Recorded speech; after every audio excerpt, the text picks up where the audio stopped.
Hi folks, my name is Greg Hunter. I'm the editorial director of Graphic Universe, Lerner's graphic novel imprint, and I'm going to talk about the graphic novels we have in store for spring 2021. Graphic Universe has been publishing Arthur Le Perle's irreverent Super Potato series since 2018, and I'm happy to say the sixth book, Super Potato Gets Buff, is as ridiculous as ever.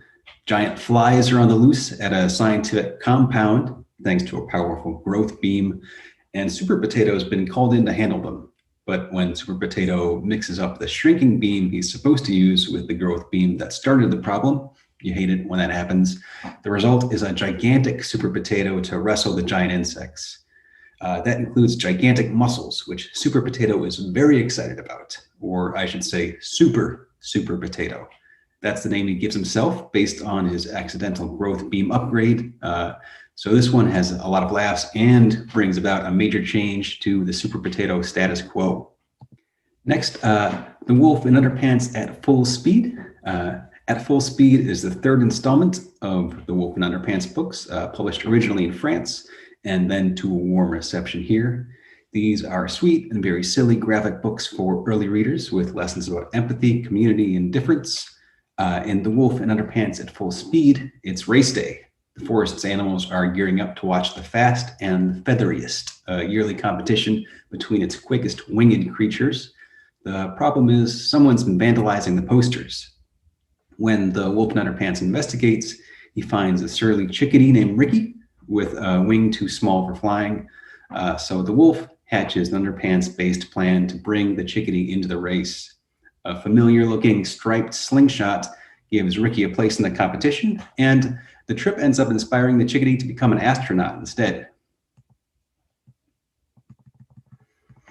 Next up, Verdad a la vista is book number 2 in Cici, Un Cuento de Hada, our Spanish language version of the Cici, A Fairy Tale series by author and artist team Corey Dorfeld and Tyler Page.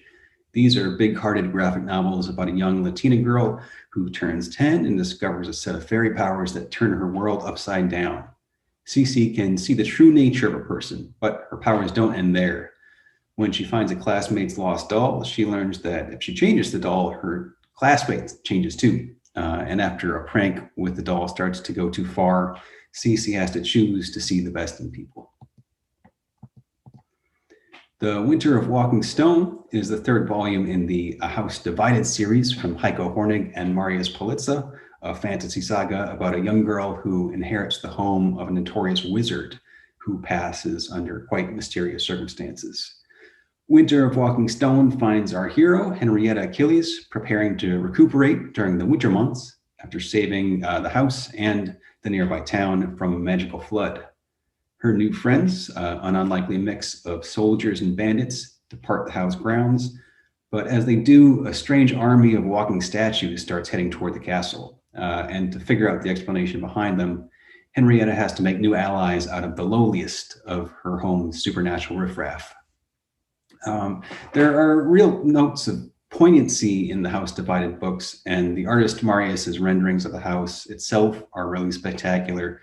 But first and foremost, it's a colorful, energetic fantasy saga, and the kind of book you should get some popcorn out for. The Hunt is On is the first volume in Seekers of the Awato, a new graphic fantasy series set in a fantastical version of medieval China. The creator, Nie Jun, is known for My Beijing, a sweet, slightly magical realist book, also a Batchelder Honor and an Eisner nominee. Here, he ups the adventure quotient for a sort of sweeping environmental fable. The story is set in a fantasy version of medieval China, and it follows a pair of brothers who seek out a plant-like treasure that only deities of nature can produce, sometimes leaving chaos in their wake. The treasure can cure illness and maybe even grant eternal life, but it comes at a cost. Taking an Awato means taking the life of the massive supernatural creature it grows upon. In the first book, Xinyu, the youngest of the group, discovers a baby version of one of these supernatural creatures during an Awato raid, and he secretly, reluctantly becomes its guardian. So there are some strong Baby Yoda vibes in the book as well. The Hunt is On is also, I can't stress enough, just an absolutely gorgeous looking book. Like my Beijing, it's a work of watercolor cartooning, and you can just find really beautiful splashes of color on every page. Net is a really singular artist, and we're very proud to be publishing this one. The Spy Who Raised Me is a send-up of classic secret agent stories and a young adult graphic novel about the demands parents place on children.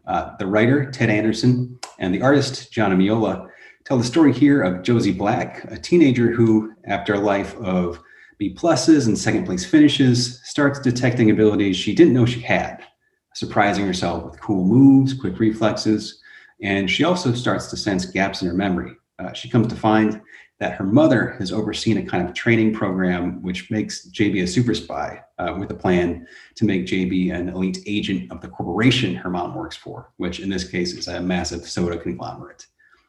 This graphic novel is in the tradition of works like The Bourne Identity, which have heroes realizing their amazing abilities as they go on the run, but it's unique in the way it addresses really common teenage experiences too. The pressure to achieve, to be an adult in miniature, to not make mistakes.